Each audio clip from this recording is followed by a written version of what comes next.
Mengenai tauhid temu jeblok, sak jeblok-jeblok.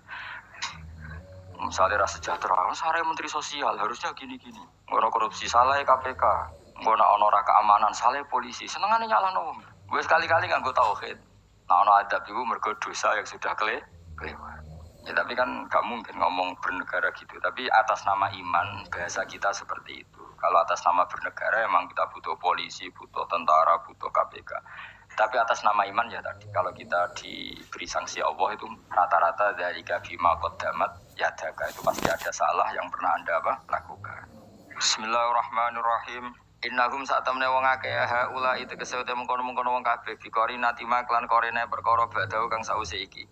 Kanu ana sapa ngakeh dzakila nalikane den ucapno lagu maremu ngakeh. Maksudnya diajarkan disyariatkan apa syariat la ilaha illallah. La ilaha ora ana pangeran kang hak wujud. Kang ora ana pangeran kang hak wujud. Nah cara iki kuno kang ora ana pangeran kang wajib disembah wujud illallah sause kecuali Allah. Mereka itu adalah orang-orang ketika dianjurkan untuk melafadzkan la ilaha illallah iku astakbiruna iku sombong sapa ngakeh. Wa yaquluna lan ngucap sapa ngakeh inna latariku alihatina lisyairim majnun. Inna ana ta kita latariku alihatina dadi wong sing ninggal pangeran kita. Fi hamzatihi iku tetep ing dalam hamzai aina mau te opo wae takut dama kang disi opo mak kados niku kawingi lho tahqiqul hamzaten tasil terus idkhalu alifin. Lisyairin krono penyair majnune kang edan. Maksudnya masa kita meninggalkan ajaran leluhur hanya karena Muhammad. Sing kata mereka itu syair yang majnun, di syair yang kedua penyair majnun kang hidan. Eli ajli qoli Muhammadin tegese krana muk nuruti omongane Muhammad. Ini jare wong kafir. Qala ta'ala bal jaa bil haqqi wa saddaqal mursalin. Bal jaa bal teko sapa Muhammad bil haqqi klan barang sing hak lawan barang sing nyata utawa klan barang sing abadi. Wa saddaqal bener sapa Muhammad al mursalina ing wong sing diutus sedurunge Kanjeng Nabi Muhammad. Il jaina tegese ingkang teko kabeh bi iklan hak. Bahwa tihaku Allah ilahi lawara ana pangeran kang hak wujud illa wa kecuali Allah.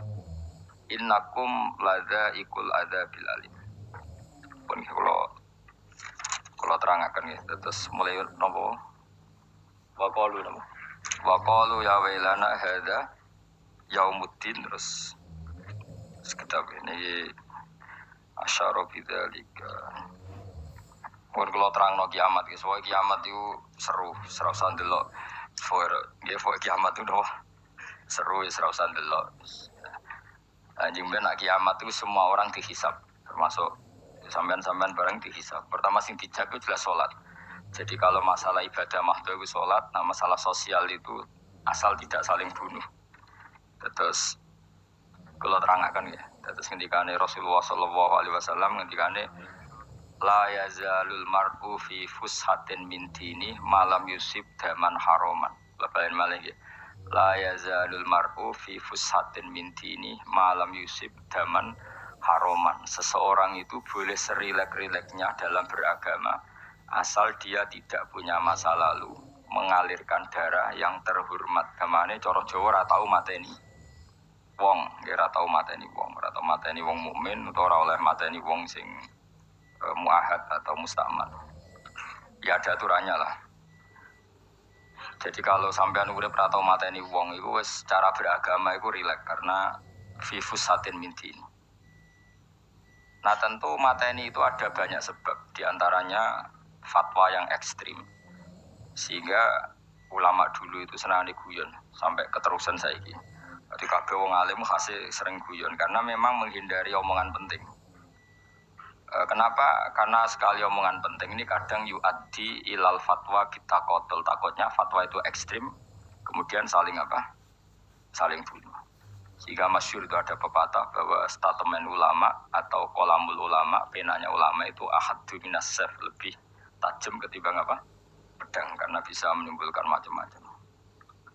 Sehingga dulu banyak ulama kalau bab jinayat itu sudah tidak mau baca bab jinayat. Jinayat itu karena ya takutnya fatwanya itu ekstrim. Ada beda zaman Nabi itu kan enak ya. Sehingga Nabi mesti bener ya. Musuhnya Abu Jahal CS mesti salah ya. Tukaran saiki wis gak seru. Tukaran wek kowe repot. Masih aku musuh sampean iki soalnya bener sampean. Wong ora tau urip ora tau seneng mbok musuhi ku piye ngono dadi. Kan gak penak. Jajal misalnya kiai itu karena mbek santri, wong mesti kan normalnya bela kiai ini, mergo luwih alim luwih bener. Tapi kan cara pandang lah iya sing bener kok mau ngalah. Iso wae sing disalahno pangeran iku sing saiki wong tuwa tukaran mbek anak, kira-kira wong nyalahno sapa? Nyalahno orang tuane apa anake? Cara kowe dadi hakim. Wong tuwa kok wani anak, kualat ngono yo jagal lucu. Dene kan anak kok wani wong.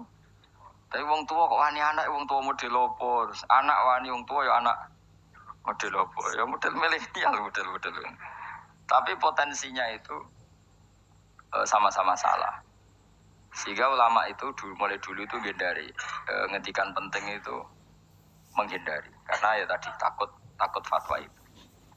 Saya ulang lagi ya, jadi seseorang itu selonggar-longgarnya dalam beragama asal tidak pernah membunuh, tidak memburu darah yang seharusnya tidak terbunuh.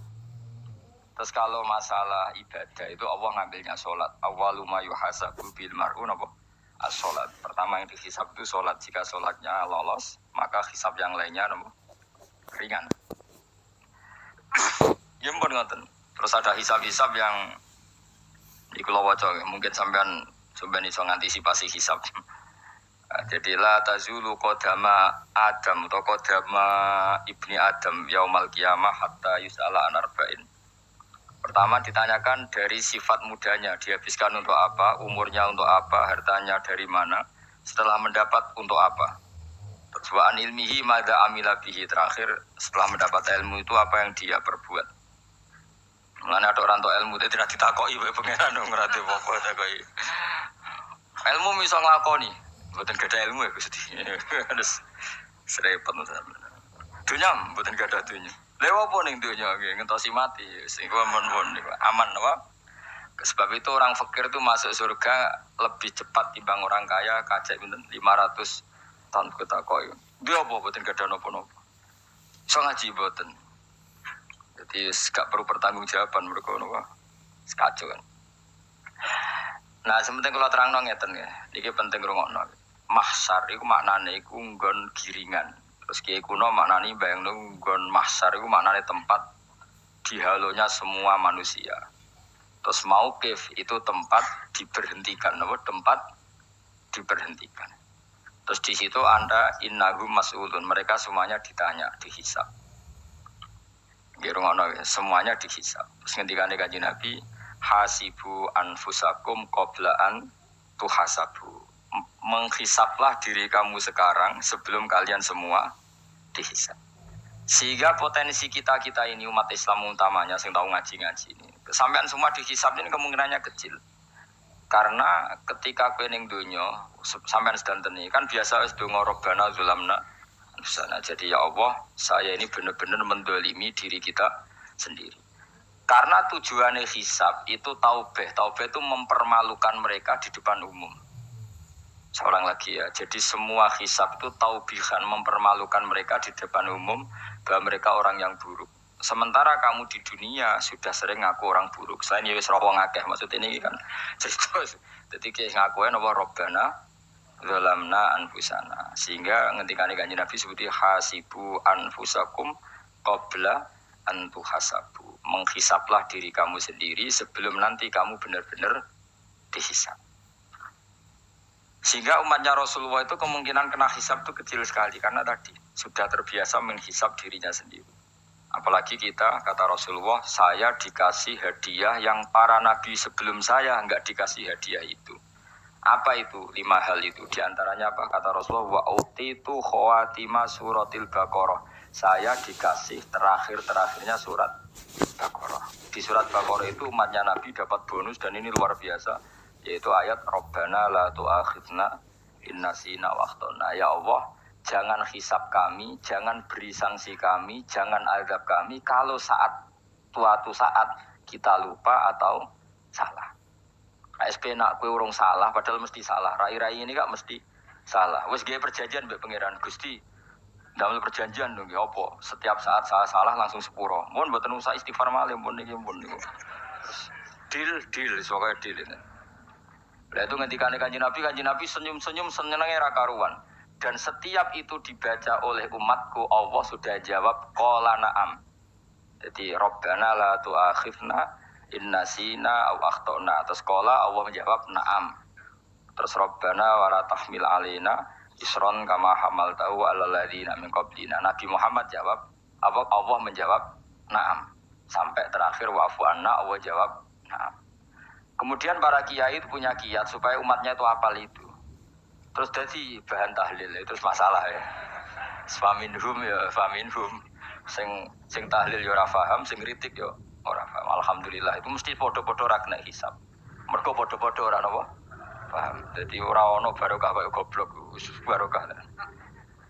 Mergo sing lakoni ya ora paham, sing kritik ora paham. Jadi kalimat yang di akhir surat Baqarah itu adalah termasuk hadiahnya Rasulullah yang tidak diberikan pada Nabi sebelumnya. Ini apa ini? U'titu khawatima suratil Baqarah. Saya dikasih akhir surat Baqarah. Gini ku setiap doanya umat Nabi Allah jawab napa? Naam. Jadi ya Allah la tu'akhidna, jangan kasih sanksi kita innasina au akhtona. Allah jawab naam. Itu satu. Terus kedua, umatnya Nabi itu kalau dosa itu tidak perlu prosedurnya harus istighfar. Banyak amalan yang menjadikan diampuni. Misalnya kafaratul majlis itu lafadznya agak istighfar. Subhanakallahumma bihamdik misalnya. Dan banyaklah imatatul adza anitorik. Misalnya Nabi pernah cerita ada seseorang yang nakal, kemudian gara-gara menyingkirkan duri di jalan yang ganggu orang lewat, kemudian Allah memaafkan. Ada yang dimaafkan karena ngombeni anjing, macam-macam lah. Kemudian ngombeni santri. Macam-macam. Sehingga potensi kita dimaafkan itu tinggi sekali karena ada sekian amal yang itu menjadi sebab ridhanya Allah Ta'ala. Malah kalau dalam dunia wali itu ada seorang wali mau ngarang kitab, kemudian tintanya itu diminum lalat, dia membiarkan tinta itu sampai lalatnya sampai kenyang, kemudian gara-gara itu dimaafkan oleh Allah Subhanahu wa Ta'ala. Banyak sekali. Sehingga potensi kita dimaafkan tinggi. Terus turu-turu, sudah ada orang ngrasani wong enggak macam-macam lah. Iku ya insyaallah disepuro pengiran. Dadi ana wali, dadi wali mergo kakean apa? Turu ditakoki, "Kenapa kowe kok turu-turu wong wali? Mboten siap roh donya, Gusti." "Kenapa?" "Donya wis rusak tok, patok mboten roh Gusti." Lah iku ya mari swarga napa? Ya swargane wong turu ya kira-kira tok. Tapi jadi umat Nabi itu luar biasa. Makanya saya yang heran nih, kalau ada orang alim bikin gerakan terlalu tenanan itu keliru, biasa mawon. Turu ku ya ibadah, wae agar gak zina, gak maling, wae agar gak nglakoni dosa gede ini sanggep bae napa? Ibadah. Karena tadi Rabbana la tu'akhidna in nasina wa akhtana. Terus Allah jawab nah. Sehingga kiai-kiai itu takut orang itu lupa, terus dimodifikasi sedemikian rupa jadi wiridan. Tapi alhamdulillah kok banyak yang kritik. Jadi ya biar seimbang, no? Anggap aja alam demokrasi. Jadi gue lagi kecewa abis ngeritik, mereka insya Allah rapati paham masalah usul ini. Karena satu-satunya cara supaya orang paham tuh pancen yo dijak latihan bareng-bareng. Gak ngono malah ra paham blas. Ya tapi tadi ya semua itu resiko. Zaman Nabi Sugeng ana ibadah sunat dilakoni terus, Nabi yo duka, kuwatire dianggap wajib. Tapi nek ora dilakoni blas Nabi yo duka, wong sunat ora tau dilakoni. Jadi sudah alhamdulillah sekarang ana sing ngritik, ana sing setuju biar seimbang no. Wong padha ora paham wae napa? Padha. Padahal makna ayat itu luar biasa. Rabbana la tu'akhidna in nasina wa akhtana. Terus kedua, Rabbana wala tahmil alaina isran kama hamaltahu alal ladzina min qablina. Ya Allah, jangan beri beban kami sebagaimana Engkau memberi beban kepada orang sebelum kami. Dulu itu kalau ada orang yang salah, itu harus dibunuh oleh orang yang tidak salah.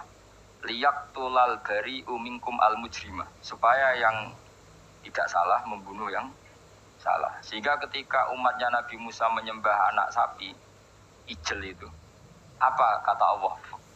Fatubu ila bari'ikum faqtulu anfusakum. Kamu syaratnya tobat harus saling membunuh, yaitu orang yang terbebas dari dosa itu membunuh yang tidak dosa. Masyhur itu. Terus Allah mengirimkan mendung yang pekat, terus gelap. Ketika gelap itu yang al-bari, yang enggak dosa, mengeksekusi yang dosa. Sekarang kan enggak, paling takam KPK dan di penjara mulai juga sisa korupsi jake. Jadi penak lah pokoknya zaman akhir itu penak. Pemenang saya KPK ini mulai disoal, jadi aman lah. Sebuah sing bener di aja nih ya sing Bener ya pangeran. Misalnya rasa KPK lah, nak takwa ya rasa korupsi. Kalau KPK dilemahkan nanti yang korupsi marah. Lah masih orang KPK lah, nak di pangeran kan ya aman karena korupsi. Kowe aneh-aneh wae. Kowe wong mukmin kok bakas ngono. Kowe sementing iku nak kowe wedi pangeran kan ra usah polisi, ra usah KPK, wis tetep ra usah dosa wong wedine mbek pangeran. Nah, kecuali ra usah pangeran ateis, lha iku masalah. Tapi kan omongan ini gak populer, padahal bener. Aneh. Jadi karep pemilu ngene, terbebas korupsi nek ana KPK, urip makmur nek ana menteri kemakmuran. Pokoknya kuwabe kuwi mbok gantungno pejabat negara. Mengene tau hitam jeblok, sak jeblok-jebloke. Misalnya rasa sejahtera, saya menteri sosial harusnya gini-gini. Ngono korupsi salah KPK. Ngono ono ora keamanan salah polisi. Senengane nyalahno wong. Gue sekali-kali nganggo tauhid. Nah ono adab iku mergo dosa yang sudah kelewat. Ya tapi kan gak mungkin ngomong bernegara gitu. Tapi atas nama iman bahasa kita seperti itu. Kalau atas nama bernegara emang kita butuh polisi, butuh tentara, butuh KPK. Tapi atas nama iman ya tadi kalau kita diberi sanksi Allah itu rata-rata dari bima qaddamat yadaka itu pasti ada salah yang pernah Anda lakukan. Ya, tapi sudahlah di zaman sudah seperti ini. Sanut saya ada umumnya wong akeh. Kalau terang nomale masalah hisab ya. Hasibu anfusakum qabla an tuhasabu. Kamu menghisaplah diri kamu sebelum kamu dihisab. Misalnya saya sebagai ulama, tentu hisab terberat saya itu kitmanul ilmi, menyembunyikan apa? Ilmu. Karena ilmu kalau disembunyikan tuh bahaya sekali. Bayangkan di alam fisik. Misalnya ada orang berkebutuhan pada kemaksiatan, terus di situ ditulis bar, karaoke misalnya. Orang bisa ke sana karena ada tulisannya, ada WA-nya, ada alamatnya. Kemudian ketika Anda bisa Fathul Qorib, tidak ada tulisannya. Harusnya Anda juga nulis ahli Fathul Qorib, ahli Fathul Mu'in, nah, atau ahli Jaljalut, tulis saja. Ahli Primbon. Enggak apa-apa, tulis saja. Penerus Ronggo Warsito, tulis saja. Zaman gendeng, nara melok gendeng, rakeduman, tulis saja. Tapi barokahnya tulisan itu kan orang bisa tahu. Makanya kenapa banyak orang sufi yang sudah menyembunyikan diri, wanake nakal-nakal karena dia disalahkan Allah karena menyembunyikan ilmu. Saya itu orang yang senang tertutup kecuali masalah ilmu. Saya mau mengajar terbuka seperti ini. Karena tadi awal dari dikenalinya kemakrufan adalah dimaklumatkan. Awal dari dikenalinya keburukan juga karena dimaklumatkan. Betapa celakanya kalau kemungkaran dimaklumatkan sementara kebenaran tidak dimaklumatkan. Makanya Mbah Mun itu sampai berfatwa, Mbah Mun guru saya itu. Nah, ono masjid ra ono menawarane Mbah Mun duka. Masjid ora ono menarane, wajib ono. Dulu saya iskal kenapa menara jadi wajib. Tapi setelah saya tambah angan-angan, secara fikih jelas tidak wajib. Tapi coba bayangkan, misalnya ada bar lampunya tinggi, orang dari jauh tahu itu bar. Sehingga kalau mau maksiat misalnya ingin ke sana. Sekarang misalnya masjid gak ada menaranya, ada orang ingin sholat, ono masjid tahu ora. Ini baru kayak ada menaranya kan. Tahu. Intinya semua kebaikan itu harus dimanarohkan. Makanya manaroh itu dari kata nur, dimenarakan, dari kata nur, dari kata dicahayakan, dimaklumatkan. Sehingga mulai dulu lama itu meskipun humul itu menyembunyikan diri. Tapi kalau masalah ilmu mereka membuka diri. Coba kalau misalnya ngaji seperti saya ini, saya tidak terang-terangan jadi orang alim. Sebetulnya nggak baik. Kalau kamu ujub, sombong, aku orang alim itu tidak baik. Tapi kalau kita kan tidak karena ujub tadi, harus memaklumatkan. Coba berapa bapak-bapak yang tertolong nyari bidan ketika istrinya hamil, gara-gara tulisan katanya nolong itu bidan, ya kan, dokter gigi, atau kalau nggak dokter ya ahli gigi. Ahli gigi itu yang dipasang tanpa medis itu. Tidak kamu menjadi tahu karena apa coba? Tulisan. Tapi kenapa kebaikan tidak seperti itu? Harusnya sampai tulis saja, misalnya sampai nggak alim saja, makbar orang alim. Siap menyalurkan ke tempat-tempat orang alim. Coba TKI tenaga kerja itu. Mereka tahu Korea, Hongkong karena penyalur tenaga kerja. Tulis saja rumah kamu, penyalur ke orang alim. Nanti antar kebeduan. Kalau ada orang tanya, maksudnya gimana? Kalau butuh orang alim, tak antarkan. Oh ya sudah, itu kalau se-Indonesia, itu luar biasa. Jadi yang ngajinya dulu Fathul Qorib sampai bab sholat saja, ahli Fathul Qorib sampai bab sholat. Tulis saja dalam kurung pemahaman pas-pasan. Lu coba dokter itu kan fair. Kalau ilmunya pas-pasan tulis dokter umum. Kalau dia merasa pinter dokter spesialis. Dan itu menjadi orang tahu. Tulis saya kan baru ahli saraf. Nah, lo buatan guyon itu betul. Makanya saya ini termasuk orang yang menyembunyikan diri. Tapi kalau bab ilmu enggak. Jika nyun sewu saya ada sombong banyak Gus Alim yang ngaji saya Jamul Jame ngaji mahal. Padahal itu kitab tersulit di pondok. Tapi gara-gara saya sering cerita, saya pernah ngaji Jamul Jame sama Mbah Mun. Saya pernah mentakriri kitab ini. Ini banyak yang ngaji saya. Kalau tanpa itu kan mereka tidak tahu. Sampai nggak apa-apa kalau menyaingi saya, tulis saja di rumah kamu ahli Jamul Jame. Baru diparani ahli apa ahli jilid. Maksudnya kalau kitab kamu rusak bawa sini. Ya kan? Nah, sehingga syarat utama jadi nabi itu sebetulnya memaklumatkan diri. Ya saya ulang lagi. Pertama nabi jadi nabi syaratnya apa? Memaklumatkan. Sehingga pertama beliau jadi nabi naik gunung Sofa, kemudian ya maksara Quraisyin halumu ilayya, wahai orang Quraisy kesini. Terus nabi mulai manggil satu-satu, ya bani Abdi Amanaf kesini, ya bani Fihr kesini. Terus saya ini adalah an-nadhirul mubin, saya sekarang diangkat jadi nabi. Terus Abu Lahab marah-marah, tabbannaka ya Muhammad alihada jama'tana. Muhammad kamu itu orang sial, kita enak-enakan tidur gara-gara kamu manggil kita datang, ternyata hanya untuk urusan seperti ini. Makanya terus ada tabbat yada abi labi watab.